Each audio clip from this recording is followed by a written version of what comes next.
Der er et stykke vej, kan man sige. Så skal vi lige lave de runde hjørner, de runde kanter.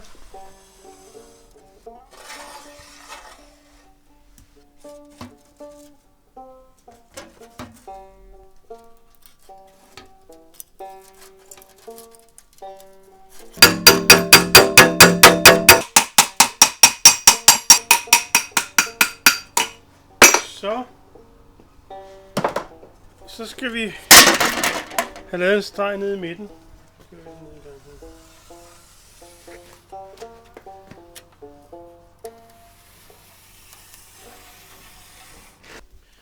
Og hvad skal man bruge den til? Det er bare sådan, så jeg kan give slagene de rigtige steder. Det er jo en videnskab og religion, det her. Der er mange måder at leve det her på. Jeg har fundet ud af i hvert fald, at hvis man nogenlunde har styr på, og du slår lige meget der, og lige meget der, og lige meget der. Hvis du kan styre det, så er du også bedre stillet, så krummer den ikke så meget. Fordi når nu vi skal til at forme den op, så begynder den at køre i alle mulige retninger, hvis ikke man koncentrerer sig om det. Og det er også sikkert en masse, der har en hel masse gode idéer omkring, men sådan gør jeg.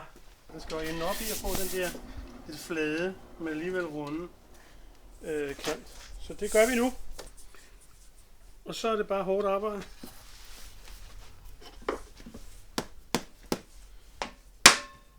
Og så kører man, det gør jeg, slagene her, og her, og her, og helt ude i kanten. Og så helst lige mange på begge sider, men jeg starter i midten.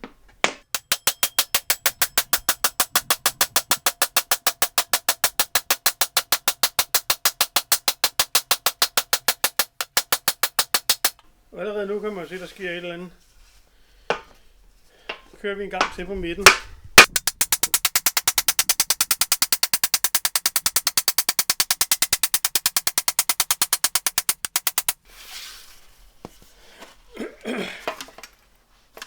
Så giver jeg den lidt.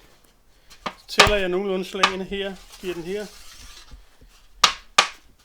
Og det samme så over den anden side. Nu tæller jeg så indvendigt.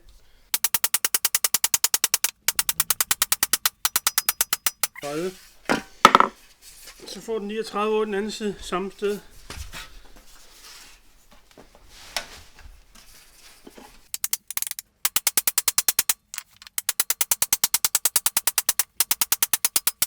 Så lige lidt mere. Så kan man jo se, nu begynder det at blive rundt.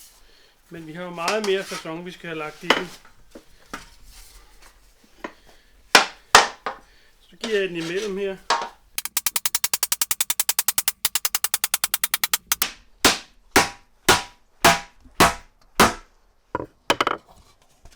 Herude, der vil den gerne blive mindre. Det gælder over for de der kanter strukket sammen, og dem bliver til at skubbe sig ud. Så det der sker, det er, at vi herude laver den her, og herinde der laver vi den her. Så får vi den her facon. Og man kan jo sådan set se, at den er allerede begyndt. Nu er den jo bulet og faktisk fået nogle fryl, men der sker jo bare det, at vi strækker materialet, og vi prøver at stukke det sammen her. Men nu er der fyldt med små buler. Det kan man så rette over i det engelske hjul herovre. Jeg kan se hernede den nederste, den har sådan en runding. Og den her, den er flad. Og så gælder det om at få det hjul, som har den mindste krumning til det, man skal lave. Sådan så den rammer så stor en flade på materialet som muligt. Så det her, det er det smalleste. Det er en lidt mindre krumning. Så træder vi på et større overflade. Og det er så det engelske hjul fra Sverige. Dem er der mange forskellige udførelser af. Men principperne er de samme. Det her det er billigt. tilgængeligt hjul for hobbyfolk. Kører jeg den lidt op, så den bider lidt. Ikke for meget, men bare så den bider og strammer den her. Og så begynder jeg bare at køre lige så forsigtigt. Så sker der det, at hjulene så bliver slået ud.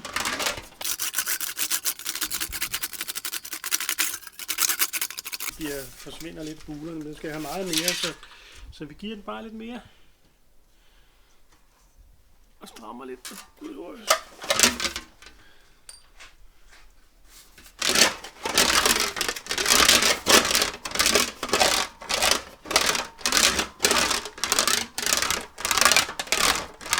Bare for at få en fin fornemmelse af, at den tager bare og retter bulerne ind og prøver at gøre det mere fladt igen. Tager nødderne og kører ned, og det lave og kører op. Og det er bare et stykke af vejen, der er ikke noget finish i noget af det her endnu. Det er bare at rette nogle af de små buler, jeg har lavet. Og lige nu der kan man så se, ja, den er jo sådan set begyndt at gå den rigtige vej, så vi giver den bare nogle flere pryl. Se, den er ikke nær rundt endnu. Den er helt lige, eller helt lige er den ikke, men den har jo ikke den runding, den skal have. Vi skal ned og have fat i hele den der. Så vi skal vælve det stykke meget mere herinde i midten. Og det gør vi ved at give den nogle flere pryl. Nu har jeg fået lavet den her fine her, hvor den er oppe. Så skal vi lige have givet noget her også. Samme slags.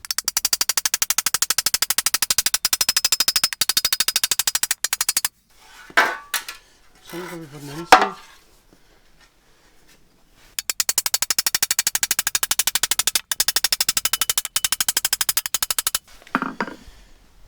Og så kan man se, at de her kanter, de begynder nu at blive for store. Det her, der er for meget materiale her, så det skal vi have slukket sammen.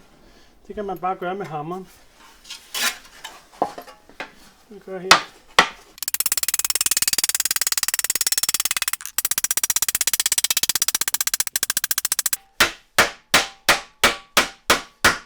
Så skal vi over på hjulet.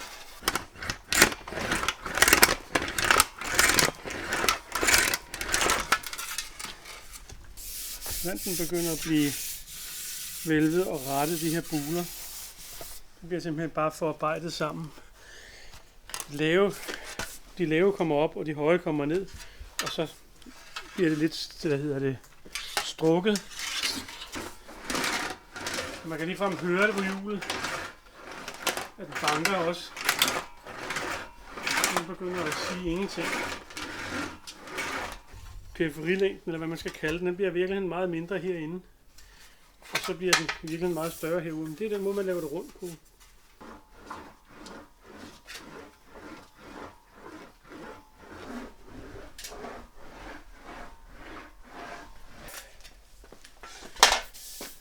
Nu begynder den sådan at være nogenlunde i facon.